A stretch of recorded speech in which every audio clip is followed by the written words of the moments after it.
The whole thing started with a dream, a very beautiful dream. Our Nabi Sallallahu Alaihi Wasallam dreamed that he is performing tawaf in the house of Allah Rabbul Alamin, in Kaaba, in Haram-e-Sharif. At that point, our Rasul Sallallahu Alaihi Wasallam and his Sahabas were in Medina for 6 years. It means for 6 years they had no relationship with Makkah, they had no relationship with Haram-e-Sharif, they haven't seen their beloved Allah's house for 6 years. And they were longing for the day that they would be able to go for Umrah or Hajj in Makkah without any animosity. When our Rasul Sallallahu Alaihi Wasallam saw that dream, he ordered his Sahabas to take preparation. 1400 of his Sahabas wore ihram to perform Umrah. They also prepared 70 sacrificial animals. In some narration, the 70 animals was belong to only our Rasul Sallallahu Alaihi Wasallam. That means other members also had their own sacrificial animals. So it meant it was more than 70 animals. When they were taking preparation, there was a tribe named Khuja. The leader of that tribe was Budai. Through him, our Nabi Sallallahu Alaihi Wasallam and the Umrah party got to know that the Quraysh will definitely. Yes, there is a farm where I live and there are cows. So you can hear like the sound of the cows making. Sorry for that. So yeah, our Nabi Sallallahu Alaihi Wasallam got to know from the mutual tribe that if the Muslims try to enter Makkah, they have to face Quraysh. At that point, the Quraysh and the Muslim faced off each other in 3 wars. Battle of Badr, Battle of Uhud, and the Battle of the Trench. Muslims won in 2 of these wars, and the Quraysh won only 1 war, which was the Battle of Uhud. Either way, both Muslims and the Quraysh tribe, they lost their loved ones, their sons, their fathers, their uncles, and the Quraysh was burning in rage that they would one day avenge their loved one's death. They cannot wait to capture the Muslims and punish them. They cannot wait to avenge their loved one's death. They cannot believe that how come such a small group of number of people can defeat the mighty Quraysh who have ruled the city of Makkah for years at that point. When our Rasul Sallallahu Alaihi Wasallam got to know that this was the Quraysh's intention, he just simply let the mutual tribe, like the leader of Khuja, who was Budai, he just let him know that, look, we just want to visit the Allah's house, we just want to perform tawaf, we will go peacefully, we are not even taking the war weapons, we will just have weapons that will be used to sacrifice the animals. We are not taking any preparation for the war. We just want to go in peace, do tawaf in peace, and we will just come out in peace. That is all our intention is. The Quraysh got to know that, and they said, no, these people cannot enter. These people cannot visit Haram-e-Sharif. These people cannot perform Umrah. What will people say? What will the other tribes say? That the Quraysh have been defeated by the Muslims again? We cannot let that happen. So no, they cannot enter Makkah. And even if they want to do Umrah or Hajj, they have to do it next year.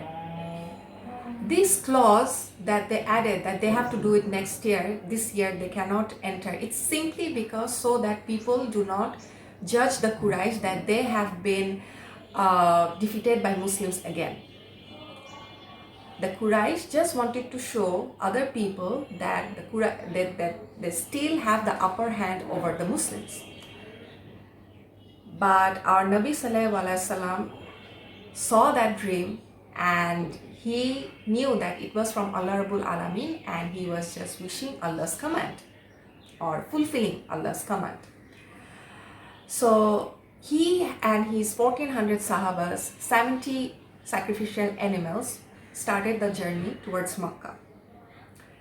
they knew that there are going to be some hurdles that they are gonna face, so they mentally prepared, but they had no war weapons with them.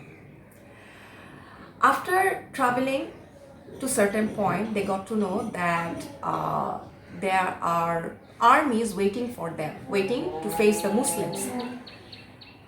When our Nabi Sallallahu Alaihi Wasallam got to know that, he changed his way and he camped in a place called Hudaybiyyah. His plan was that, okay, let us stay here for some time. We will make a treaty, or we will negotiate with the Quraysh so that they can let us enter in Kaaba. We can perform our Umrah and we can just come back to Medina. That was his plan. So when the Quraysh got to know that they are camping in Hudaybiyyah, the Quraysh sent an emissary on behalf of them. The emissary's name was Urwa ibn Masud. Urwa visited the camp of the Muslims in Hudaybiyyah, and he saw that these Muslims, some were black, some were brown, some were Arabs, like really fair, and there was Prophet Sallallahu Alaihi Wasallam, this mixture of, you know, different races, different kinds of people with different backgrounds, and it was very strange for him. When he saw that, he said to our Rasul Sallallahu Alaihi Wasallam, you know, these people are not going to stick with you. Once the battle starts, they are going to leave you. They're going to leave you and you're going to be all alone. So you better listen to us. When Abu Bakr radiallahu anhu heard that, he cursed him. And that was very unlike Abu Bakr, because he was such a kind and gentle soul. You know, he had such a soft heart. At every instance of our Nabi Sallallahu Alaihi Wasallam and every instance of the remembrance of Allah Rabbul Alamin, his eyes would, you know, tear up. I'm so sorry, I'm like babbling and everything. But yeah, that was our Abu Bakr radiallahu anhu. He was our Rasul Sallallahu Alaihi Wasallam's best friend. And to come out something like that, something so vile, something so vulgar, like the curse, it was very vulgar, and it was really cruel. It's documented in the classical narration of our Nabi Sallallahu Alaihi Wasallam's life. Like, everything is very well documented in Islam, so yeah, it's documented there. So I'm not gonna say to you what the curse was, but it was like really vile. So something like that came out of Abu Bakr's mouth, because, you know, this person who is an outsider, who is a mushrik, who is an idol worshipper, saying that they are gonna leave their beloved Rasul Sallallahu Alaihi Wasallam when it's, you know, in the time of danger. That was unthinkable for the Muslims. They are never gonna do that, and they never did that. They never did that. They never left our Rasul Sallallahu Alaihi Wasallam in any situation. So yeah, that happened. So Urwa ibn Masud, he wanted to negotiate with the Muslims on terms that would be you know, heavily favor the Quraysh. But the terms he proposed was not agreed upon by Rasul Sallallahu Alaihi Wasallam.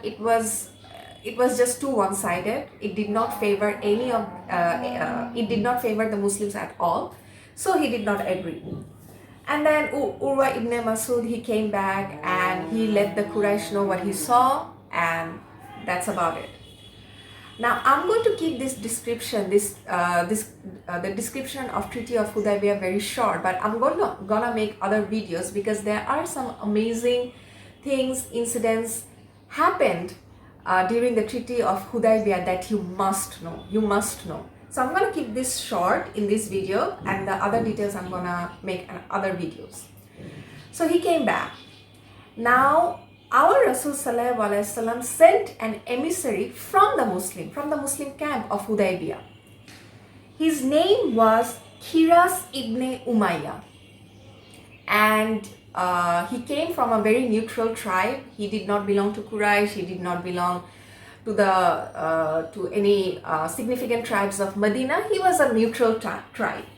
So our Rasul Sallallahu Alaihi Wasallam thought that he would be like a perfect person to send to the Quraysh. Then the Quraysh wouldn't feel, even if they do feel animosity, it would be much less for him because he's neutral. But the reality was different. When Kiras Ibn Umayyah entered Makkah, the Quraysh were very rude with him.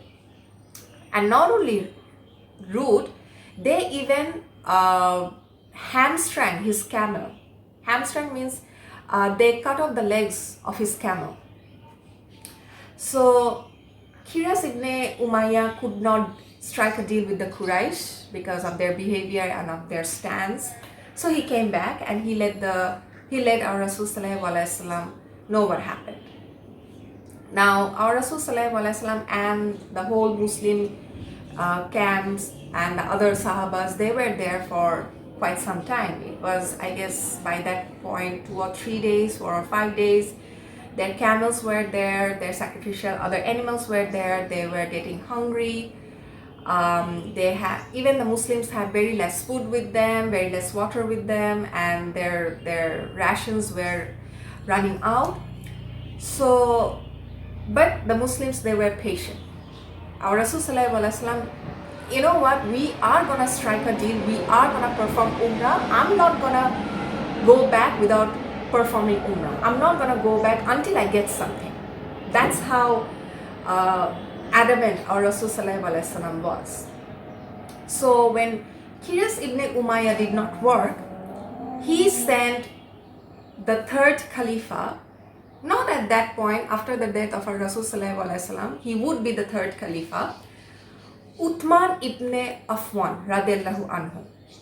He sent Uthman to the Quraysh to strike a deal. He went around in the morning, and it was a very long time until and unless the Muslims heard what happened to him. There was no news what was happening in Makkah. At one time, there were some rumors that started to fly around in the Muslim camp that Uthman had been murdered by the Quraysh. And that really enraged the Muslims. Because how could they? How could the Quraysh do that? When the news reached our Rasul Sallallahu Alaihi Wasallam, he called everyone. He sat under a tree and then he called everyone, every 1400 Muslims. And that's where Bayat or Ridwan happened.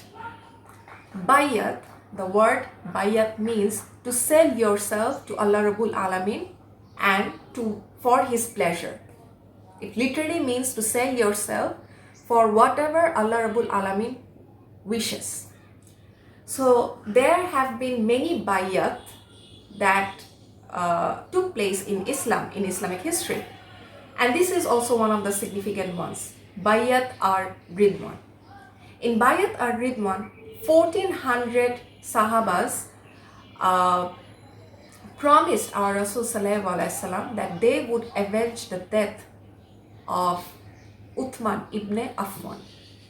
They would face the Quraysh in a war if that's what it takes, and they would fight until death. And in all of 1400 Sahabas, only one person backed out. Only one person backed out. Other than that, all the 1400 Sahabas, they were ready to give lives for their beloved friend, for their beloved companion, Uthman ibn Affan. When all of them gave their bayat to our Rasul Sallallahu Alaihi Wasallam, the last thing that our Rasul Sallallahu Alaihi Wasallam did was took his left hand. This left hand represented Uthman ibn Affan because he was not there, he was in Makkah. He took his left hand and then he put his left hand on his right hand, and he said that my left hand represents Uthman ibn Affan and I am taking bayat on his behalf. Since he was not there, so our Rasul Sallallahu Alaihi Wasallam did a proxy on behalf of him. So yeah, That's what bayat means. Bayat is very, very serious thing, and it literally means like you are selling yourself to God. You know, you're selling yourself to Allah Rabbul Alamin. So when that happened, after that he got to know, the Muslims, they got to know that the rumor is actually not true, that Uthman is still well alive, and he came back and he let our Rasul Sallallahu Alaihi Wasallam know what happened, and they waited for an emissary from Quraysh. Now it was Quraysh's turn to send someone. The Quraysh sent Suhail ibn Amr. Now Suhail ibn Amr was not just any emissary. He was a leader. He was, you can say, he has aristocratic background, and he was a very big leader of the Quraysh. So the Quraysh just did not send anybody. They literally sent one of them to strike a deal with our Rasul Sallallahu Alaihi Wasallam. This Suhail ibn Amr and the first emissary Urwa ibn Masud, they both accepted Islam during the conquest of Makkah. They both accepted Islam, but at that point they were non-Muslim. So when Suhail came, a deal was struck. And there are 7 points, and this deal is actually called the Treaty of Hudaybiyyah. And this Treaty of Hudaybiyyah was the first step to the conquest of Makkah. The Quraysh thought that this treaty heavily favored them, that this treaty was for them, and they had the upper hand in this treaty. But in the hindsight, they have opened a huge road for the Muslims' win, for the conquest of Makkah, and for also other people to accept Islam without any threat. They would realize that later on. It's a plot twist kind of. So what were the points in the Treaty of Hudaybiyyah? Okay, so number 1, the Muslims will not be able to perform Umrah this year. So that year they did not perform Umrah. They can come the next year but can only stay for 3 years, which eventually happened. They performed Umrah the next year. They cannot enter Makkah with any war weapons, but they can bring a sword with them. Like they can just bring a normal sword to, sacrifice the animals and whatnot, but they cannot have any war weapons. They cannot take any Muslims from Makkah with them to Medina. And if any Muslims want to come to Makkah, then they cannot stop them. Any Muslims running away to Medina from Makkah need to be surrendered. But any Muslim running away from Medina to Makkah will not be surrendered. If any Muslim come from Makkah to Medina to our Rasul Sallallahu Alaihi Wasallam, those people, they need to be immediately surrendered. But if any Muslim run away from the Muslims in Medina, the Makkans will not return him or her back. So that was the treaty. Any tribe in the Arab Peninsula can be in treaty with either Muslims or with Quraysh. This point, guys, opened the roads for other people to accept Islam without any fear. This point says that any person, any tribe, any people can come in treaty with the Muslims or with the Quraysh. It's as they like, and nobody will stop them. And the last point is the duration of this treaty will be for 10 years. And during this duration, there will be no wars between the Quraysh and the Muslims. And there will be no wars between the tribes that are in treaty with the Quraysh, between the tribes that are in treaty with the Muslims. There will be absolutely no wars, as long as all these points are maintained. When our Rasul Sallallahu Alaihi Wasallam agreed upon these points, it really disappointed the Sahabas, because they thought they lost.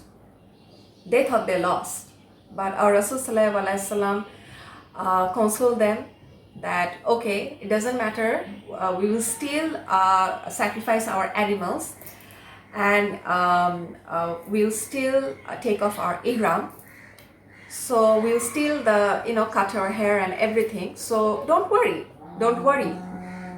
Next year we will see the Kaaba. We will visit Allah's house. So though our Rasul Sallallahu Alaihi Wasallam consoled, but the Sahabas, they really wanted to visit the Kaaba, and hence that did not happen. It really broke their heart. Anyway, so this is part 1 of Treaty of Hudaybiyyah. When this treaty was struck, there was this piece of paper, and all these points were written by Ali radiallahu anhu, Imam Ali radiallahu anhu. So on the treaty, there were points and there were Rasul's name. So he said that Allah's Rasul. When Suhail ibn Amr read that it was written Allah's Rasul, he objected. That he said that we do not accept you as Allah's Rasul. You're just Muhammad to us. Please, can you remove that, because we have a problem with that. And our Rasul Sallallahu Alaihi Wasallam obliged. And since he was unlettered, he could not read and write, he asked Ali radiallahu anhu to scratch Allah's Rasul. Ali radiallahu anhu vehemently said, no, I will not do that, because you are Allah's Rasul for us.